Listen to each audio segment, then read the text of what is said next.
La ripresa degli allenamenti lunedì 18 maggio è tutt'altro che certa. Dopo le modifiche del CTS al protocollo della FIGC, i calciatori prima e alcuni club di Serie A dopo hanno iniziato a mostrare diverse perplessità. In testa agli scontenti c'è l'Inter, con l'AD Giuseppe Marotta ad annunciare che la formazione di Conte lunedì non avrebbe iniziato il ritiro perché, letto e valutato con attenzione il protocollo, questo risulta inapplicabile alla lettera. Il Napoli si è allineato immediatamente, ma anche altre società, tra le quali il Verona, il Torino, la Sampdoria e il Lecce, hanno espresso i loro dubbi. Non sono iniziati nel migliore dei modi gli allenamenti individuali a Trigoria per la Roma. In pochi giorni sono già 2 giocatori finiti in infermeria. Il primo a fermarsi è stato il portiere Pau Lopez, che dovrà restare fermo circa un mese per la microfrattura al polso sinistro rimediata nell'allenamento di 2 giorni fa. Il secondo è invece Diego Perotti.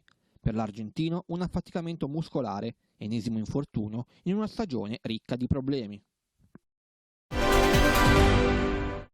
Stop per pandemia a parte, questa stagione è stata la migliore della carriera per Ciro Immobile. L'attaccante della Lazio, capocannoniere della Serie A, è sempre più al centro del progetto biancoceleste, ma secondo le voci di mercato anche il Napoli è interessato al bomber delle Aquile. A commentare la situazione ci ha pensato Alessandro Moggi, agente del calciatore, che ai microfoni di Radio Kiss Kiss Napoli ha dichiarato: "Se piace al Napoli, dovete chiederlo a Giuntoli. È evidente che anche De Laurentiis dovrebbe chiederlo a Lotito, essendo Immobile un giocatore sotto contratto con la Lazio." Moggi ha poi aggiunto: "Immobile in questo momento è il più importante centravanti italiano. Potrebbe interessare al Napoli e a tutti i top club europei, ma la società biancoceleste è interessata a tenerlo. Ciro è assolutamente felice alla Lazio. Sembra che quindi, almeno per ora, non ci sia alcuna possibilità di un trasferimento."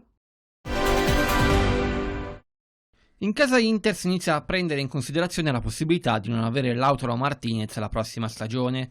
La corte del Barcellona è sempre forte e i Blaugrana potrebbero offrire come contropartita tecnica Joao Cancelo, dopo averlo ottenuto dal Manchester City scambiandolo con Semedo.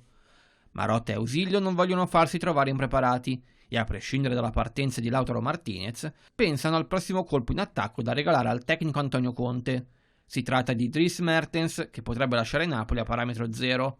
Stando ai rumors, ci sarebbe già un'intesa di massima per l'ingaggio attorno ai 4,5 milioni di euro.